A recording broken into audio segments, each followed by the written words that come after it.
Newborn sequencing is no longer a future facing idea that we only talk about in theory.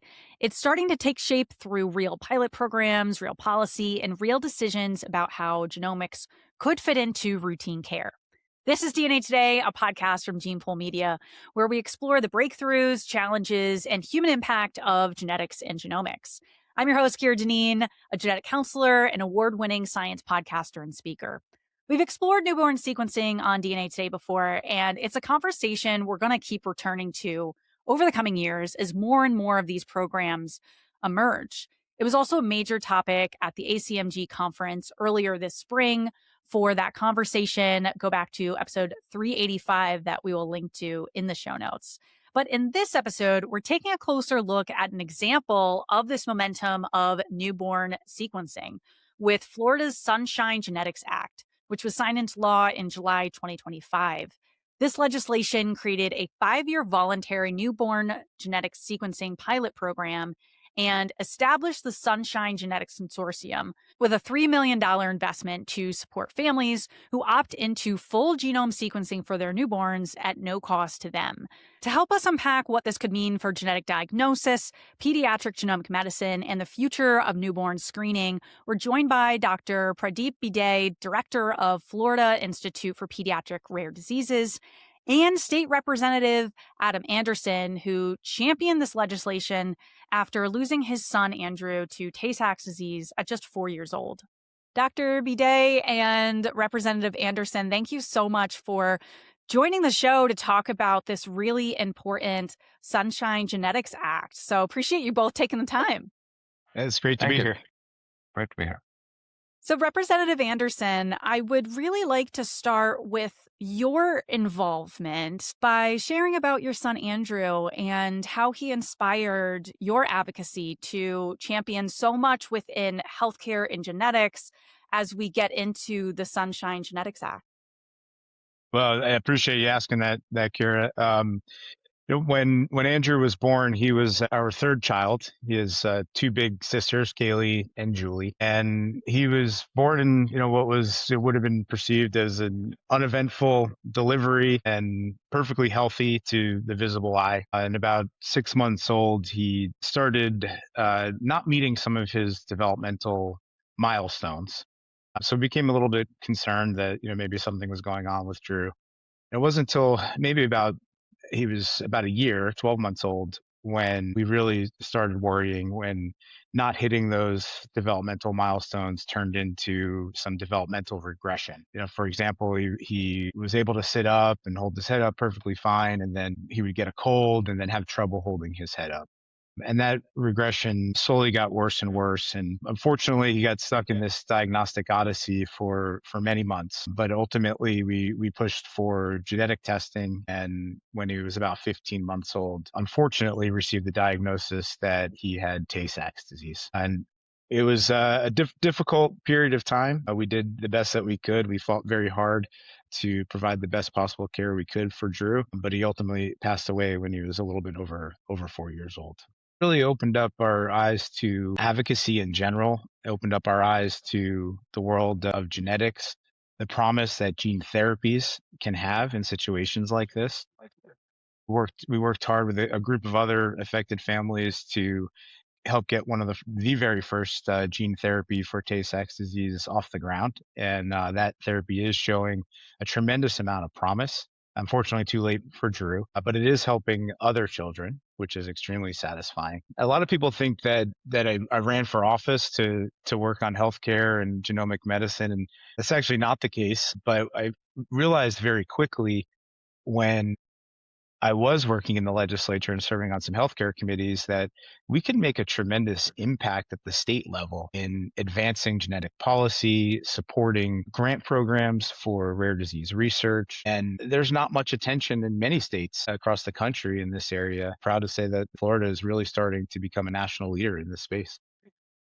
Yeah, it's exciting to see that Florida is being mentioned everywhere. I feel like when I'm at conferences and that you've had a big hand in doing that and that it's really sounds like an honor of Drew and being able to continue his legacy and helping prevent that possibly with other kiddos. So, for people that are hearing about the law for the first time, what is the Sunshine Genetics Act? What does it make possible for families in Florida?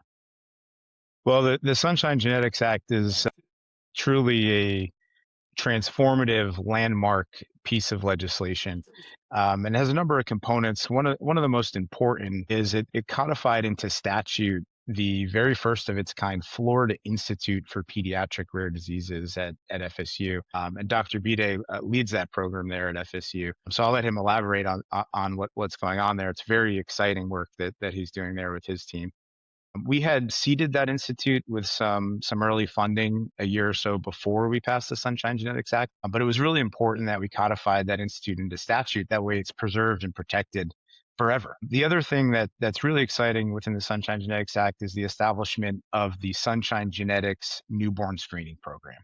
And that's led by the Florida Institute for Pediatric Rare Diseases, but it involves all of our top universities in the state of Florida that are doing research in this area. But essentially, it's offering the opportunity for parents to opt in to receive whole genome sequencing at birth, completely free of charge.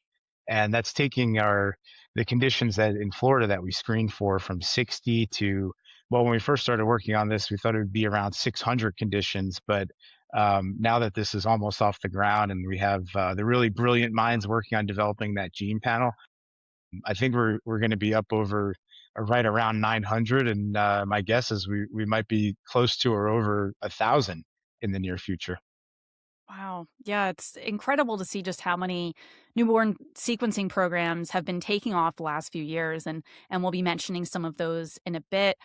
Dr. Bidet, can you explain how families like the Anderson family face rare diseases and they have this long diagnostic odyssey, and how newborn genomic sequencing will, I'm not going to say can, will greatly reduce the frequency of how often that experience happens?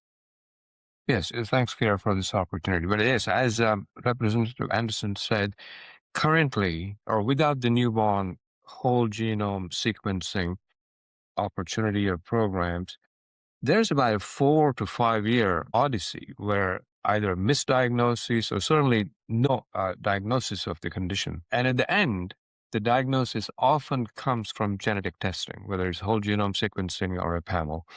So what the newborn whole genome sequencing screening program would do is within a few weeks of birth, every newborn will have the entire genome sequenced, and any currently known pathogenic variants will be identified and reported. Not all of them will be actionable. So generally speaking, these programs report only actionable findings. Within a few weeks, I think the family will know what lies ahead, what can be done, what steps can be taken to minimize both the diagnostic issues. That often their invasive diagnostic tests need to be done only to discover that that was not the real diagnosis. So I think this prepares the families for the eventuality, or you know that there's nothing to worry about.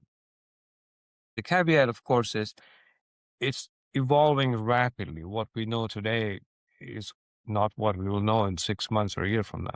But it cuts down the diagnostic odyssey to weeks, if not maybe a month. Yeah, that's the advantage. Yeah, instead of these years that Hmm. can happen, it's such an important initiative that we're seeing around the world. I mean, I'm aware of over 60 newborn sequencing programs, and a few notable ones are Genomic England's Generation Study in England, Columbia, and New York Presbyterian's Guardian in New York, Brady Children's Begin NGS in California, the NHI funded Beacons. I mean, there's so many of these, and we need all of these to really get the ball rolling. And the International Consortium on Newborn Screening Icons is the hub of all of this. So we'll have links in the show notes to these. What have both of you learned from looking at some of these initiatives in terms of how to create the Sunshine Genetics Act with this newborn sequencing approach? Because there are so many factors, many ethical ones to be taken into account of, like, how are we doing this? It is not a straightforward, oh, we're just going to have a program. We are in regular, constant, and close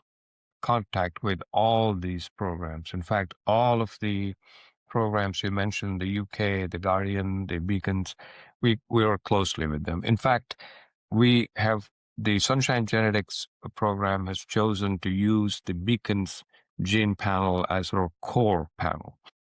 So a tremendous amount has been learned, right from consenting to actual sequencing, reporting the data, research, and ethical issues, socioeconomic issues. So Sunshine Genetics, as Representative Anderson will mention soon, it's a well-rounded, multidimensional program, not simply sequencing and reporting. What is the economic impact of newborn screening?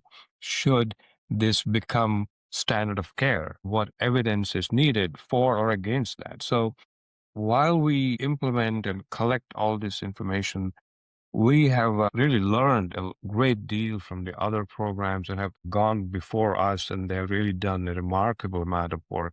So yes, we work with them closely, we learn from them, and we would like ours to be the next generation of the newborn sequencing program. It took a tremendous amount of collaboration, even from the early phases of determining where's the best home for a program like this. And I spent months traveling throughout the state, meeting with experts at various universities and hospitals as well.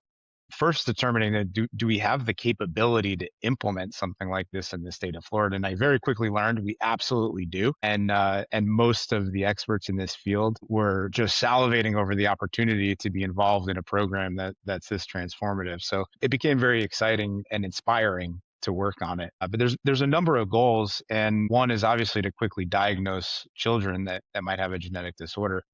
Another is how do we get them to a point where their parents can be offered an opportunity to participate in a clinical trial and get them treated before they have symptoms. Another goal is to evaluate the health economic data. So one of my personal goals for this program is to, over the next 5 years, is to prove the case that it does make sense, and not just from a healthcare standpoint and a diagnostic standpoint, but also from an economic standpoint, that it makes sense to have universal genetic newborn screening. And we know in smaller studies that the dollars that it saves, there's studies that suggest it's over $500,000 per child.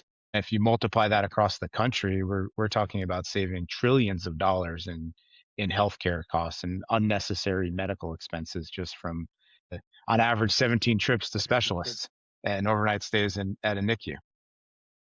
Yeah, when you think about the drop in cost of sequencing compared to one night in the ER or hospital and these specialist visits, it really is a no-brainer when it comes to, all right, put this money up front and how much you're saving long term. So the ROI is amazing when we're looking at this. Representative Anderson, you had mentioned that we're looking at a certain list of conditions. And one aspect that differs between a lot of these different newborn genomic sequencing projects is what are they actually doing? So with this, are you doing whole genome sequencing, but then only analyzing a select panel of genes? Dr. Bidet, maybe you're able to explain this a little bit better. Yeah, so basically, yes. So we're sequencing the entire genome, and then we have a panel, as you mentioned. And how do we come to create this panel? First one is the Beacons panel. We take about, I think, 800 or so genes as the core for a number of reasons. That's been vetted by multiple agencies, including the NIH. And most of them are actionable, or the symptoms appear within a year of birth. But we are not doing only those. We're adding additional genes. And the way we do that is we have created an open access portal where families or patient organizations can report or suggest their genes that they're interested in. It goes to a committee, a steering committee, or a gene panel working group. And there are a number of criteria. For example, we don't want to necessarily include genes for which there is no clear outcome. So sometimes, it can be very ambiguous, or the penetration may be very low. So there are a number of criteria that go into that, but it's a collective decision. Most efficient, most effective genes or the reporting opportunities will be chosen. So yes, so we sequence the whole thing, but we report on a select group of conditions, genes and conditions. I just had another comment about a previous question you had about the Florida Sunshine Genetics and how does it compare to other sequencing programs. So something that I think is worth mentioning is the only state-backed, state-initiated newborn sequencing program in the world, as far as I know. UK generation, I don't know, maybe I think it is NHS supported. So it's, the thing about this is the legislature, through Adams' leadership, supported this. Every Florida academic institution has come to us, coalesced. It's really a collaborative project. And industry has noticed it. Industry is coming to us and saying, how can we partner? So I think Representative Anderson's model has sort of turned upside down the more typical ones where the industry begins something and looks for state support. So that's an important point to mention. I think it gives us the both sort of provenance here, so kind of state-backed, supported, and all academic institutions are part of it. It's not just one or two universities. So that's an important distinction, and hopefully a significant one and a good one. Yeah, and hopefully a lot of other states will be able to see this as a pilot program and say, how can we copy and paste that in our state? Because, yeah, as you mentioned, there's other ones that are state based, but it's not necessarily backed by the entire state in all of these organizations. And usually industry started or one specific hospital is leading it. So, yeah, this is more unique in that way. And Adam, other states have been contacting you. They have, Already? they have, yes. Yeah. Wow. Wow. That's very As exciting. recently as last week, actually, we had some meetings with folks in California, actually, a very large state. Yes. Yeah. Very large state. And that's where Rady Children's Hospital with Dr. Stephen Kingsmore is. So yeah, that's definitely one that's on the leading side, I would say, out of other states.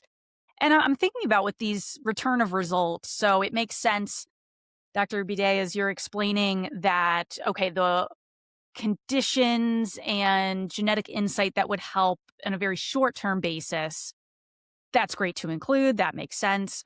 What about conditions that are more adult onset? Is there thoughts to when these babies that are born now in 18 years say, well, I want to know my risk for certain cancers based on possible genetic mutations I have?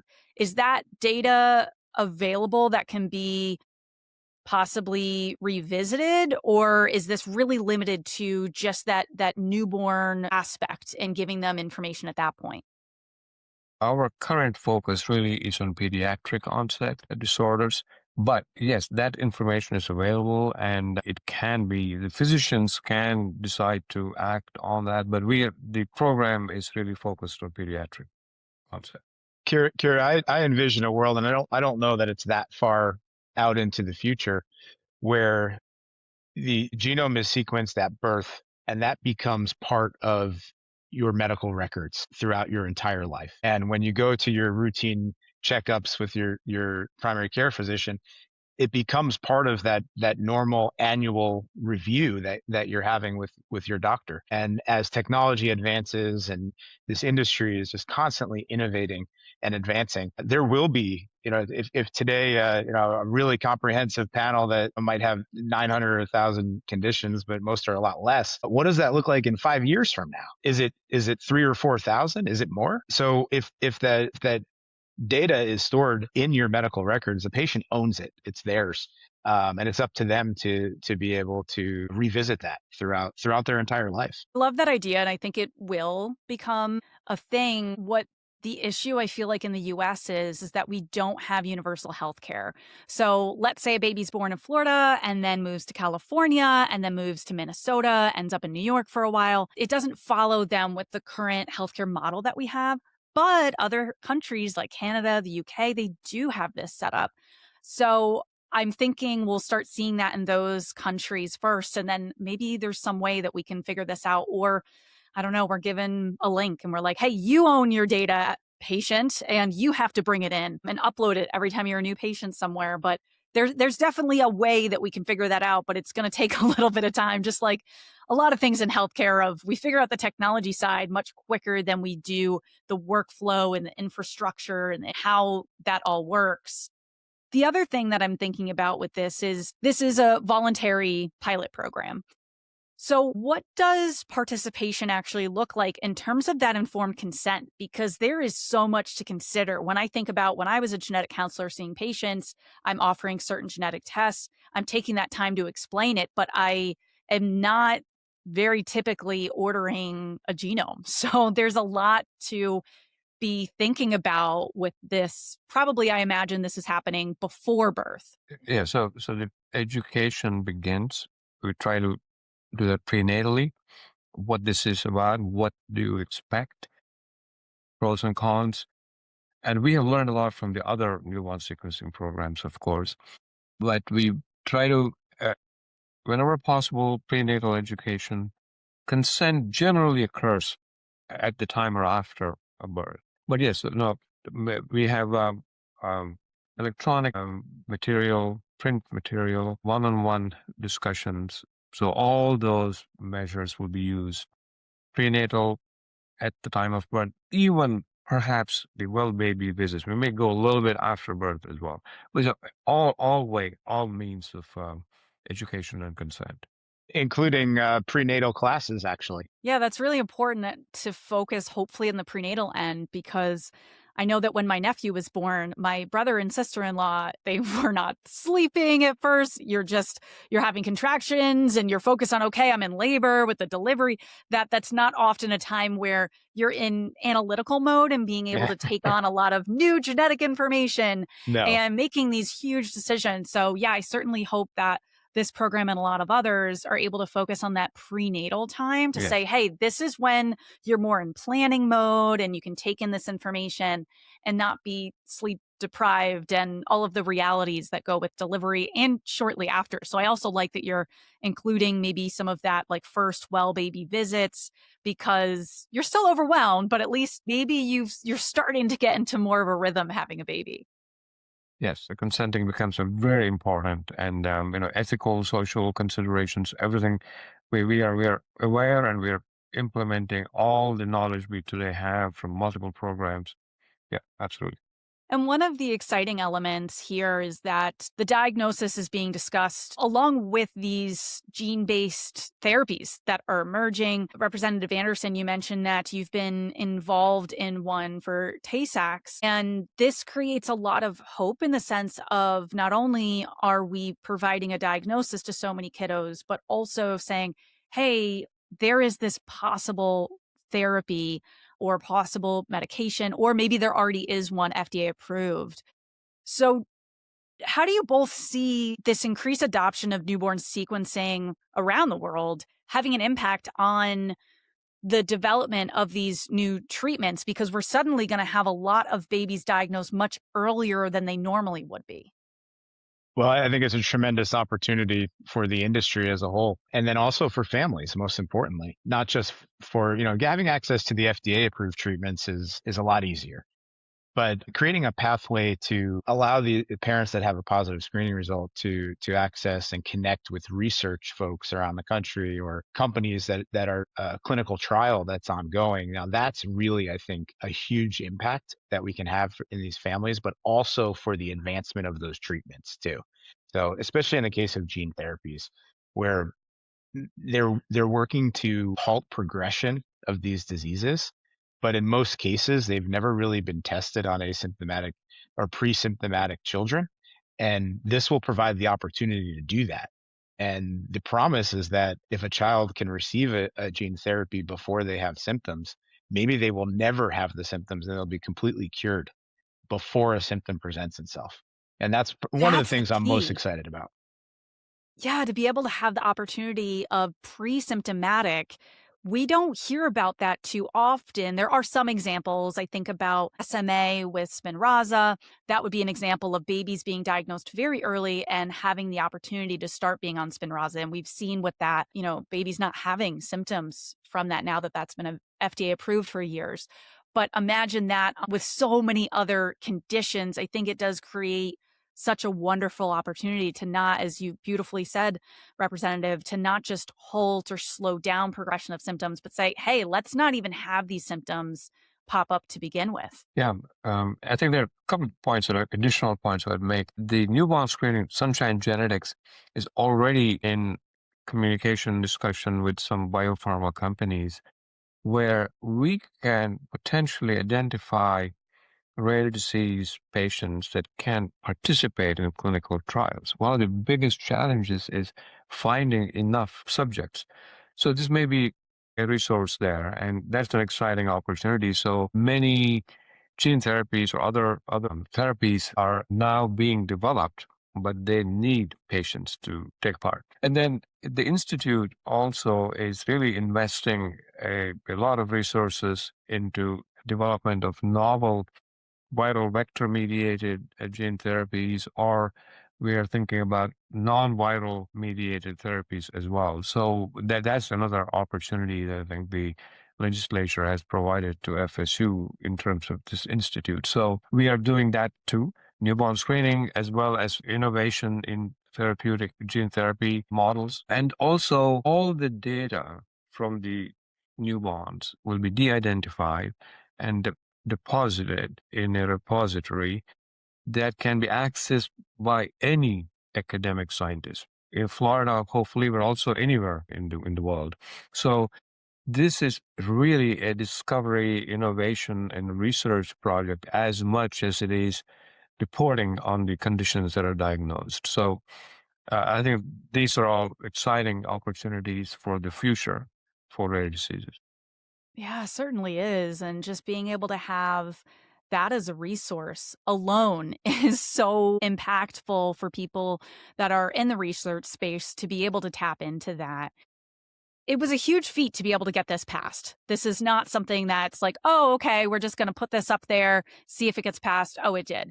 So, Representative Anderson, can you share a bit about some of the challenges in moving this legislation forward? Because I'm thinking and hoping we have people watching or listening that are trying to do this in their state and they stumbled across this episode and they're like, what can I learn for Representative Anderson so that I can have the success that has been here in Florida?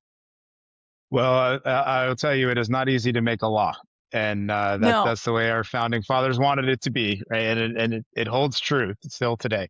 And you're right, it was no easy feat. This legislation ended up with 7 different committee stops between the House and the Senate. It has to be passed through those, and before it can be heard on the House floor and the Senate floor. Fortunately, we were able to move it through each of those stops and pass it completely bipartisan and completely unanimously at every committee it was heard and in both chambers, and then ultimately signed by Governor DeSantis. That's just the legislation. Then comes the funding.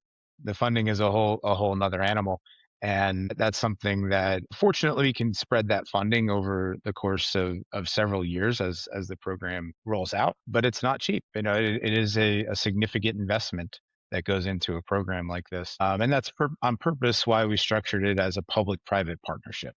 So it's not completely borne by the expense is not completely borne by taxpayers. There's also an opportunity for our industry and other nonprofit partners to partner with the program, to be a part of the Sunshine Genetics Consortium, contribute some capital, and participate in the direction of the program and access some of the research that's being produced from the program.